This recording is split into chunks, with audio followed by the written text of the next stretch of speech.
If you think you've seen it all, wait until you hear what this dog uncovered in an abandoned house. The storm had rolled off Lake Erie like a fist unclenching, leaving Toledo slick and humming, gutter water whispering, traffic lights ticking over empty intersections, an owl somewhere stubborn in a dead sycamore. A patrol cruiser drifted through the warehouse district toward the older blocks, where cracked sidewalks buckled under weeds and boards nailed crooked across windows loomed like blindfolds. In the back seat, a German shepherd rode upright and still, pupils wide and black, nose twitching at the seam of the half-open window.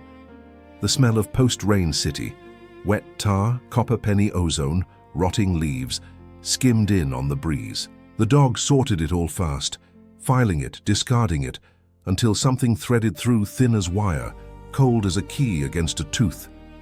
He stiffened. A low chord of sound vibrated in his chest. The officer driving felt it through the leash clipped to the headrest. He'd felt that resonance before, the moment when his partner's instincts overridden routine. He downshifted unconsciously, eyes cutting to the shepherd framed in the rear view, to the turned ear, the held breath, the small tremor that wasn't fear at all, but a tightening, like a drawn bow. To their right, a block of Victorian houses sagged into themselves, wood turned grey and porous, porches sinking, iron fences swallowed by vines. One house stood darker than the rest, not simply unlit, but unoffered, as if it had decided years ago to withdraw. Its roofline hacked a jag into the sky. On the porch, a swing hung motionless from one remaining chain. The other clanked against a rusted hook with each spare gust. He rolled the cruiser to the curb, engine idling like a heartbeat trying to calm itself. He didn't have a call here. No neighbor complaint. No dispatch ping. Just a dog's spine gone rigid. The officer's hand hovered over the radio, then slid away. He'd learned in quiet hours that some pulls you respect. It was the dog's job to sense what eyes missed, what rules ignored. He clicked the rear door release. The K9 flowed out like poured shadow, paws landing soft on wet asphalt, nostrils dilating. The leash cinched. The animal took the lead without jolt or waste, a deliberate arrow aimed at the broken porch. The officer followed, boots whispering through puddles, hand near his holster, other hand holding the flashlight's cold metal. The air sharpened, new scent registering, old wood swollen with rain, mold lifting tangy from the seams, and under it something metallic and sour. Halfway up the steps, the shepherd halted. Tail froze mid-sway. Hackles rose like a slow tide along his back. The porch boards gave a warning creak that drifted into the house's dark mouth. The front door askew, hinge pins rust-bled, a splintered edge where it had been forced years back and never truly closed again. The dog's head tilted, and then the sound came. A low growl that wasn't loud but had weight, the kind that told any listening thing that a line had been drawn. The officer's chest answered with its own change, a thud of adrenaline rolling into focus.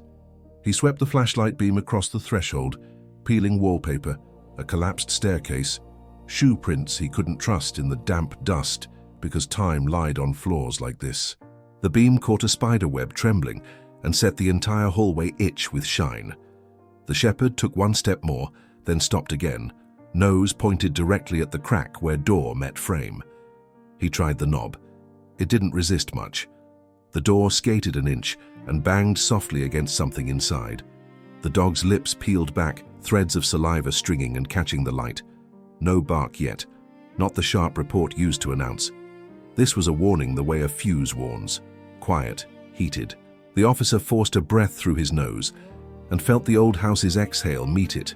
Cool and rank, a cellar smell come upstairs.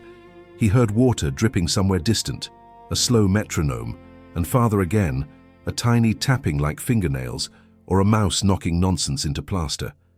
He angled the flashlight wider and saw the hallway's runner rug buckled like a trapped thing. He almost called it in then, but calling it in meant stepping inside or stepping back, and neither felt like the right kind of courage. The shepherd decided for him. With a sharp snap of motion, he planted his front paws on the threshold and froze there, muscles thrumming. The officer gave the leash a gentle pressure backward. The dog didn't yield. Another tug, firmer. No shift, no glance. The gaze stayed locked into the dim, that unlit volume beyond the door, where sight ended but odor multiplied. Damp wood, mouse urine, wet drywall, and under it, the iron breath of old blood or new fear. The officer felt sweat prick his upper lip. Raincoat too hot now, though the night carried a lake wind. He angled the flashlight low and caught a smear on the threshold, a rust-brown crescent that soil could be anything. The shepherd lowered his head until nose nearly touched it and inhaled long. The next sound was a bark, explosive, single, command clear. The bark bounded off empty rooms, folded back on itself, and vanished. The house did not answer, and that made it worse.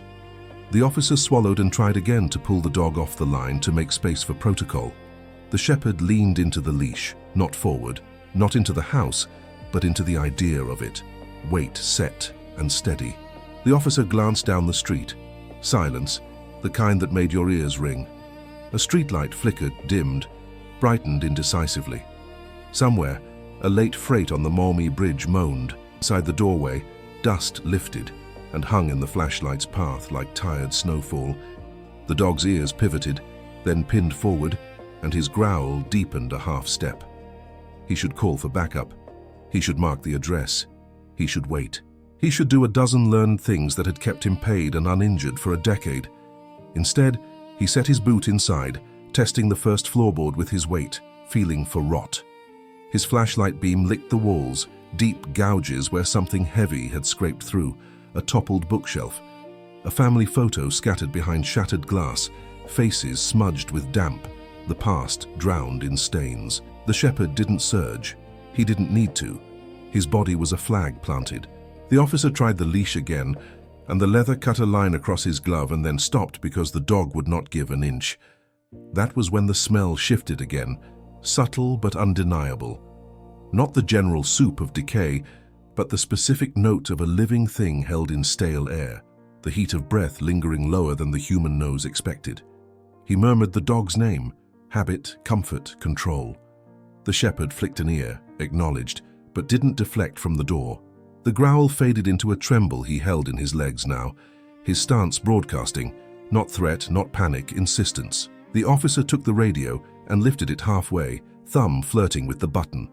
Through the half-open door, he heard a tremor far back in the house, the sort you might write off as settling, except the dog heard it too and stiffened in a new way. The porch swing chain tapped twice against the hook, metallic chimes that sounded like a warning clock. A drop of rain fell from the eave and landed on the back of the officer's neck, cold, immediate. He flinched, and the dog did not. He pulled again, harder. The shepherd's paws scuffed the threshold but held, claws biting painted wood, muscles bridging from shoulder to hip. He was a statue wired to a pulse. The officer's breath shortened, a tightness in his lungs he knew as the border between caution and fear. Training said, remove the animal if he wouldn't yield. Experience said, follow the animal when he wouldn't yield. Between those, the night stood with its wet shine and its moral math. The flashlight beam shook and steadied. The dog's eyes shone like polished coal. The officer gave one last tug born of protocol, of habit, of wishing the night would let him be ordinary. The shepherd answered with a sound that erased every option but one, a roar of refusal that filled the doorway and stiffened the hair on the man's arms. He met the dog's gaze and understood. Whatever lay beyond that broken door was not X, not artifact, not mere ruin. It was present. It was breathing. And the dog, rain-slick and unblinking, would not take a single step away from it. The shepherd's bark reverberated until it seemed to coil back from the walls themselves, the hollow house answering in a silence that pressed heavy on the skin. The officer steadied his breathing, every sense trained on the blackened hallway ahead. He'd entered 100 abandoned structures before, squat houses taken over by mildew and raccoons, derelict motels littered with needles and broken blinds, but this one held its quiet, like a kept secret. The smell crawled deeper now that the threshold had been crossed. The dense odor of rot joined with something far fresher, the faint but undeniable trace of human sweat trapped in wood and cloth. The shepherd pushed forward, nose dragging across the warped rug, paws clawing at fibers with a restless urgency. The flashlight swept left, catching a collapsed dining chair, then right, where wallpaper had peeled into curls, exposing water-stained plaster beneath. Dust motes glittered in the beam like broken glass suspended mid-air. The shepherd gave a sharp bark and then pawed hard at the rug, tearing the edge back until rotten threads pulled free. The sound was sharp, desperate. He wasn't exploring. He was directing. His nails scraped wood, fast and purposeful, like he was digging for something buried just below. The officer crouched, ran the flashlight closer, and saw scratches already etched into the boards. They weren't animal. They were longer, straighter, and frantic, as if someone had tried clawing upward from the floor itself. His pulse surged. He whispered to himself, though the house seemed to swallow his voice before it traveled. The shepherd backed off suddenly, then lunged forward again, barking at the boards, nose pressed hard to the seams. The officer braced and listened, really listened, cutting through his own blood's thunder in his ears. There, a muffled thump beneath them, faint but distinct, like something shifting weight in a space not meant to hold it. He froze, the flashlight beam jerking to the floor as if it might force the sound into visibility. The shepherd's hackles stood on full alert, tail stiff as a rod, his entire body broadcasting a message. Below, the officer swallowed, throat dry, and traced the leash with his fingers, grounding himself in leather, in connection, in the anchor of his partner's certainty. Another sound, softer this time, not wood settling, not pipes groaning, a dragging hush, like fabric scraped across cement. The shepherd lunged toward the far corner of the room, where a narrow door hung ajar. The basement. The officer followed the pull, his boots thudding over the boards, each step stirring dust into nervous swirls.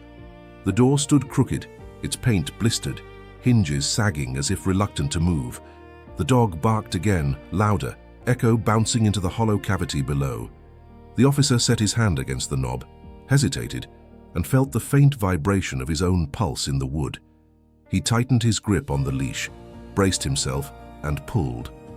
The door groaned open, yawning into a black void. The air that rushed out was colder, damp and heavy with mildew, a sharp bite of rust beneath it, as though metal had been sweating down there for years. The shepherd strained forward, claws scrabbling at the first step, determined to descend. The officer leaned his flashlight beam into the abyss, but the darkness below devoured it, revealing only the first 2 steps, swollen with moisture. His ears strained again. A sound rose, muffled but deliberate. A single shuffle, then stillness, then the faintest whimper, human, fragile and near breaking. He froze in place, eyes wide, heartbeat hammering. The shepherd barked again, a volley that filled the stairwell, then whipped his head back at his handler as if commanding, "Now!" His paws stamped against the wood, nails clicking, muscles trembling with restrained energy. The officer tightened his grip, caught between every training protocol screaming for backup and the raw pull of the moment. That sound had been no rat, no raccoon, no illusion. Someone was down there, alive, and his dog, unshakable, immovable, would not retreat until the truth of this house was dragged into the open. The officer drew a breath, held it, and placed one boot on the first stair. It groaned, but held. The shepherd surged forward, eager, relentless. Together they began to descend into the waiting dark, the basement air clinging to their skin like damp fingers. What waited below was not just silence, it was breath. And it was not alone. The steps moaned beneath their weight, each board bending like tired ribs. The air grew colder the deeper they went, carrying a wet mineral bite that stung the nose.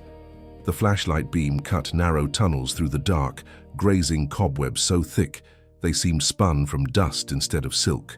The shepherd's nails clacked against the wood, his breath heavy, fast, and echoing into the pit below. The officer felt the leash tug forward with each step. No hesitation, no doubt. His free hand brushed the wall, peeling paint, damp plaster, the skin of a house that had been abandoned to rot. Somewhere beyond the stairwell, something shifted again. This time, it was unmistakable, a soft scuff, like a bare heel dragged across cement. At the bottom, the cement floor gleamed in patches where water had pooled. Rust streaks ran like tears down the exposed foundation, and broken pipes jutted from the ceiling like fractured bones. The shepherd lunged left, barking into the corner, his body rigid, tail a stiff banner of alarm. The flashlight followed, cutting across stacks of mildewed boxes, the skeleton of a washing machine, and then a section of wall that didn't match the rest. While the rest of the basement was poured cement, that side was covered in wood planks nailed hurriedly, uneven, as though someone had tried to erase the existence of space itself. The shepherd barked again, nose pressed to the boards, pawing, growling with a rage that wasn't fear. It was urgency. The officer's chest tightened. He stepped closer, sweeping the beam over the planks. Some nails bent outward, others rusted through. Dust had settled thick, but the edges were disturbed, smudged as if touched recently. He pressed a hand against the wood. It was cold, but warm air seeped faintly from the cracks between boards. His gut turned. This wasn't a wall, it was a barrier, and the shepherd's frenzy confirmed it. Something or someone was behind there. He tried pulling the first board, but it held stubborn. He stepped back, braced his boot, and yanked harder. The wood groaned, then splintered, and with a crack like a bone snapping, it came loose. A rush of stale air burst out, sour and human, thick with unwashed skin, rot and fear. The shepherd shoved his nose into the opening, barking so violently that the sound shook the officer's chest. He ripped at more planks, heart thundering, each board falling aside to reveal a cavity no larger than a closet. The flashlight beam crawled inside, across the cement floor scattered with shredded cloth, dented food cans, a broken plastic cup, and a thin, grimy blanket. Every surface was coated with grime, layered by time. It was a living space, primitive, desperate. The shepherd whined now, pacing, pressing forward, ears pricked sharp. The officer crouched low, flashlight steady, and peered deeper. Then he froze. In the far corner, half concealed by the blanket, lay a figure. At first it could have been mistaken for a pile of rags, so thin and motionless it seemed inhuman. But then, with a stuttered sound like a broken accordion, the chest rose and fell. A rasp of breath reached him, ragged and raw. The officer's skin prickled. He raised the light higher, catching the glimpse of tangled hair, dirt-caked skin, fingers curled and trembling. His throat closed. Someone was here. Someone had been here for a very long time. The shepherd whined louder now, tail whipping once, then planting back into rigidity, a strange mix of relief and alarm. The figure stirred slightly, a groan barely more than a whisper sliding out, thin and fragile. It wasn't an echo. It wasn't the house. It was human. The officer's pulse hammered in his ears as his flashlight shook in his grip. The person was alive. Barely, but alive. The groan deepened into a broken word, incomprehensible, but undeniably a plea. The shepherd pressed his nose through the opening, whining softly now, licking at the air, desperate to make contact. The officer's hands trembled as he tore at the remaining boards, each crack of wood louder, each nail squeal sharper, until the hidden chamber opened wide. The smell of suffering poured out heavy and undeniable. Then, in the silence that followed, came the sound again. Faint, shallow breathing, followed by a weak, shivering moan. The chamber smelled of damp cloth and human neglect, the kind of odor that clings to your lungs long after you leave it. The shepherd shoved his way closer, nose buried against the figure's hand, whimpering now in a tone the officer had rarely heard from him, gentle, coaxing, protective. The flashlight beam trembled across pale skin streaked with grime, lips cracked and bluish, eyes half shut, but twitching under lids. The body was thin, bones rising sharp beneath the skin, as if life itself had been scraped down to its smallest measure. The officer crouched, instinctively softening his movements, as though any sudden shift might shatter the fragile figure before him. "Hey, it's okay," he muttered, though the words were mostly for himself. His radio felt like a brick on his shoulder, but his hand hesitated before reaching for it. The shepherd licked the person's fingers, then sat back on his haunches, gaze locked to his handler, demanding action. The leash pulled taut between them felt less like leather now and more like a tether into conscience. The officer lifted the radio, thumb hovering, but a groan rose from the figure. Low, cracked, a syllable that might once have been help. He dropped the radio back, throat tightening, and reached forward. The figure recoiled slightly, eyes snapping open for the first time. They were wild and glassy, rolling in panic at the beam of light until they landed on the shepherd. Something shifted instantly. The body slackened, breath quick but no longer frantic. The shepherd crawled closer, pressing his head gently against the person's hand, licking again with slow patience. For the first time, a flicker of calm moved across that broken face. The officer's heart clenched. This stranger trusted the dog more than him, and maybe that was the only reason they'd survived the next few minutes. The officer finally keyed the radio. "Dispatch, this is Unit 12. I've got a live victim. Repeat, a live victim. I need immediate EMS, abandoned structure, Maple and 4th, basement level, condition critical." His voice cracked halfway through, something it hadn't done since his first year in uniform. Static answered first, then dispatch confirmed. Help was coming, but the officer knew it would take time, and time was bleeding fast through the figure's shallow breaths. He reached into the chamber, slid arms under frail shoulders, but the victim cried out, a thin, tearing sound that froze him in place. The shepherd nosed at the person's chest, whining, tail flicking once.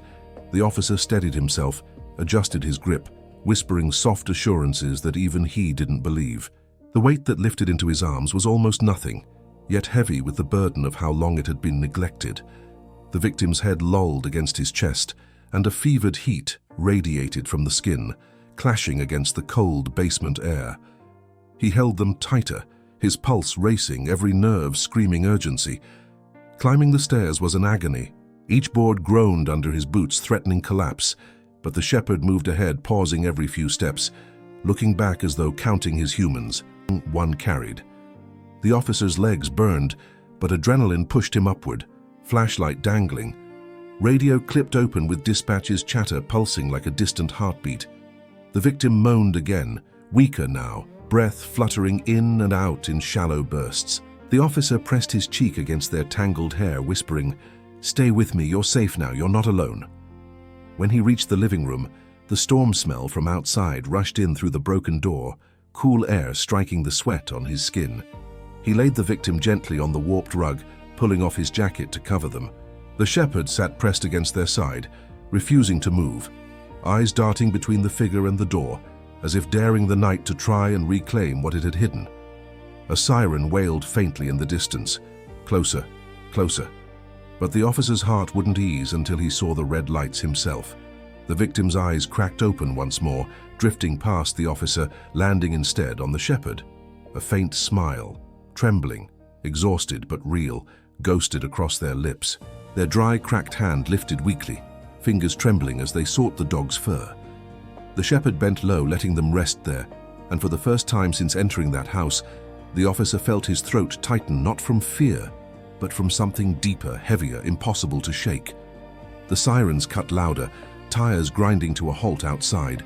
Red and blue strobes spilled through broken windows, painting the walls in colors of urgency. Boots pounded the porch, voices shouting orders, a stretcher clattering against the doorframe.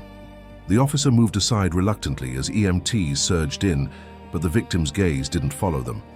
Their hand clung to the shepherd's fur, eyes locked on the animal as though he alone anchored them to life. The officer tried to guide the dog back, but the shepherd resisted, planting himself firmly against the victim's side. The EMTs exchanged uncertain glances, but when the victim's weak whisper cracked out, a wordless plea toward the dog, they nodded. Let him stay, just for the ride. The stretcher straps tightened, oxygen mask pressed against cracked lips, monitors beeped sharp and fast. Yet through it all, the victim's eyes never left the shepherd. The ambulance doors yawned open, red light flooding the night. But inside that vehicle, the world had narrowed to one simple truth. A bond had been struck in darkness that no siren could drown. The officer stood back, rain misting against his face, heart hammering with a mix of relief and disbelief. The ambulance roared to life. The shepherd sat upright at the victim's side, gaze fixed ahead, unflinching, as though guarding more than just a body. And as the doors slammed shut, the last thing the officer saw was the victim's frail hand, clutching fur as if it were the only proof that they had survived. The hospital's fluorescent lights hummed with a sterility that felt alien compared to the shadows of that abandoned house. The officer followed the gurney only as far as the double doors would allow before they swung closed, cutting him off from the sight of the frail body and the dog padding loyally alongside. Through the narrow glass pane, he caught a last glimpse.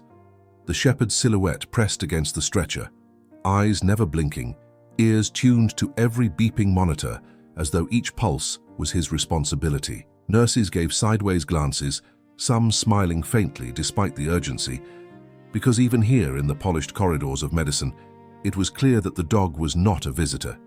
He was part of the rescue. Time blurred. Hours passed in waiting chairs worn down by years of sleepless families. The officer sat hunched, elbows on knees, palms pressed together, the smell of mildew still ghosting in his nostrils. He replayed the basement again and again. The false wall, the stale air, the first fragile breath. Each detail gnawed at him, sharper in silence. Yet whenever doubt threatened to crush him, he looked down at the shepherd, stretched at his boots, chest rising slow, eyes half closed, but ears pricked at every squeak of gurney wheels or echo of footsteps. The animal carried his own exhaustion, but his presence was grounding, a quiet oath that they had done what they were meant to do. When the doctor finally emerged, mask tugged down, face marked by the strain of long hours, the officer rose so fast, his chair screeched against the tiles. "They're stable," the doctor said simply. "Severe dehydration, malnutrition, but stable. It's going to be a long road. But they'll live." Relief struck not as a wave, but as a collapse. The officer exhaled for the first time in what felt like years, and the shepherd wagged his tail once, subtle, restrained, but full of meaning. The man crouched and wrapped an arm around the dog's neck, pressing forehead against fur damp with the scent of basement dust. No medal or commendation could equal that moment of shared victory. News traveled fast. By the next morning, headlines spilled across Toledo and beyond. K9 refuses to leave abandoned house, saves life hidden inside. Photographs flashed of the shepherd's keen eyes, of the broken porch where everything began, of the officer standing quietly at his partner's side. Reporters asked for quotes, officials praised protocol, but none of it captured the raw truth. It wasn't duty that had uncovered the secret of that house. It was instinct. It was a bond between a man and his dog that had overridden hesitation and pulled life from darkness. The hospital allowed one visit carefully monitored. The officer stepped inside with the shepherd at his heel, the room hushed with the steady rhythm of machines. The figure on the bed looked fragile still, skin pale against crisp sheets, but their eyes opened as the shepherd padded forward. Recognition sparked instantly. The frail hand lifted, trembling, and the dog pressed gently against it, licking once, then laying his head on the mattress with a sigh. The officer swallowed hard as tears welled in those tired eyes, reflecting not fear, not pain, but gratitude so deep it didn't need words. In the days that followed, the story spread wider. Messages poured in, strangers sending letters and donations, children drawing crayon sketches of a brave dog standing guard at a broken house. At the precinct, a ceremony was arranged. The chief spoke of valor, of service, of duty fulfilled. A small medal gleamed as it was clipped to the shepherd's collar, cameras flashing as the animal sat proud and calm, unbothered by the noise. The officer knelt beside him, hand resting on his shoulder, and thought of the silence in that basement, of the heartbeat he'd almost missed, of the bond that had pulled them both through. Later that night, after the speeches and lights faded, the officer and his partner returned home.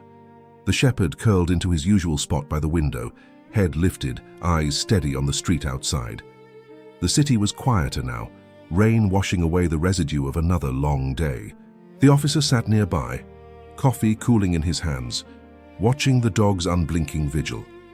He realized then that courage doesn't always roar in the moment of danger.